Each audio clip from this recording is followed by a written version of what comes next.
कैसे आप लोग जैसे कि सब लोग को पता है कि पंजाब में जो है काफ़ी ज़्यादा फ्लड आया हुआ है और बहुत ज़्यादा अफसोस की बात है।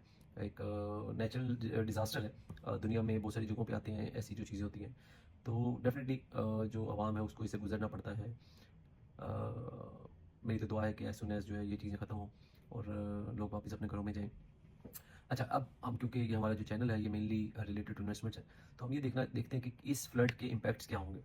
देखिए, इस फ्लड का जो सबसे जो मेजर इम्पैक्ट आएगा आने वाले कुछ महीनों में वो होगा इन्फ्लेशन का। क्योंकि जो आपकी खड़ी फसल थी जिसमें आपकी गंदम, कपास और दूसरी जितनी भी फसलें हैं, इवन वेजिटेबल्स, ये सारी ख़राब हो गई हैं। अब इसकी वजह से एक इन्फ्लेशनरी प्रेशर बनेगा क्योंकि डिमांड उधर ही है और सप्लाई जो है वो पीछे से कम हो जाएगी। इसी तरह ही जो आपकी दूसरी तरफ जो आपकी मीट थी जिसमें आपके पोल्ट्री फार्म्स हो गए, इसी तरह जो जानवर हैं आपके वो काफ़ी सारे मरे। तो उसकी वजह से जो आपकी सप्लाई डिमांड है वहाँ पे भी इम्पैक्ट करेगी और इस पूरे प्रोसेस की वजह से आपकी जो मुर्गी है और आपकी जो मीट है वो भी एक्सपेंसिव हो जाएगा। साथ ही साथ क्योंकि अब ये जो पीरियड है इसके बाद इस प्रोसेस फ्लड तो शायद ख़त्म हो जाए मगर पानी को नीचे उतरते और ये सब चीज़ें करते शायद 1-2 महीने लग जाएँगे। तो उतनी देर तक क्योंकि लैंड यूज़ नहीं होगी, जब लैंड नहीं यूज़ होगी तो ज़ाहिर-सी बात है आपके फर्टिलाइज़र यूज़ नहीं होंगे। बहुत सारी जगह जो है काफ़ी अरसा तक जो है वो यूज़ ना होने की वजह से जो आपकी डिमांड है फर्टिलाइज़र की और इन चीज़ों की, वो भी इम्पैक्ट करेगी।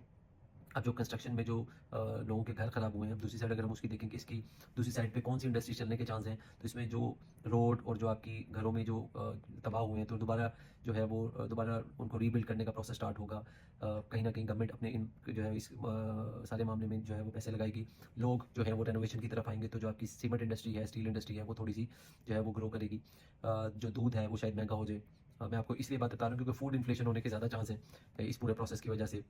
इसी तरह जो ज़मीनें थी, जो ख़ास तौर पे ऐसी ज़मीनें थी जो कि पहले लोग ये भूल गए हुए थे कि ये ज़मीन जो है ये दरिया के पास है या नहीं है। अब मेरा ये ख़्याल है कि जो दरिया के पास की ज़मीनें हैं, उस पे काफ़ी ज़्यादा इम्पैक्ट आएगा। लोग या तो वो नहीं खरीदेंगे या उनकी डिमांड बहुत ज़्यादा कम हो जाएगी। तो ये सारी चीज़ें आपने देखी। अब मसला प्रॉब्लम ये है कि ये जो सैलाब है ये अक्रॉस द पंजाब आया है, एक साइड से लेकर दूसरी तक। तो इट मीन्स कि जितनी भी ज़मीनें पंजाब में आ रही हैं, वो थोड़ी या ज़्यादा कहीं न कहीं इम्पैक्ट हो रही हैं। ठीक है ना? तो जिसकी वजह से एक पूरा एक प्रोसेस है और इवेंचुअली ये जो सैलाब है, ये जो रेले हैं इन्होंने आगे जाकर सिंध में जाना है, तो वहाँ पर भी तबाही करता हुआ ये आगे फिर जाके समंदर में गिरेगा। तो मेरा ये ख्याल है कि हमारी दुआ ये होनी चाहिए कि ये कम से कम जो है डैमेज हो। अब क्योंकि ये सारा है और नेचुरल चीज़ है, हमें इसको बर्दाश्त भी करना है और मेरी अपील है कि जितनी भी हम लोगों की हेल्प कर सकें तो हम वो करें, ठीक है? मगर अकॉर्डिंग टू दिस जो हमारा जो चैनल है उसके मुताबिक मेरा काम था आपको ये बताना कि क्या-क्या चीज़ें इम्पैक्ट हो सकती हैं आने वाले दिनों में, हमें और कौन-सी चीज़ों का जो है वो नुकसान हो सकता है इन इन अ सेंस इन्फ्लेशन के पॉइंट ऑफ व्यू से। और अगर आप इन्वेस्टमेंट के पॉइंट ऑफ व्यू से सोच रहे हैं तो मेरा ख्याल है कि सीमेंट इंडस्ट्री और जो आपकी कंस्ट्रक्शन इंडस्ट्री है जिसमें आपकी स्टील और ये चीज़ें तो ये कंपैरेटिवली बेहतर हो जाएंगी। इसके अलावा मेरा ख्याल है कि जो आपकी ट्रैक्टर्स और इससे रिलेटेड इंडस्ट्रीज़ है वो भी शायद थोड़ा सा बेहतर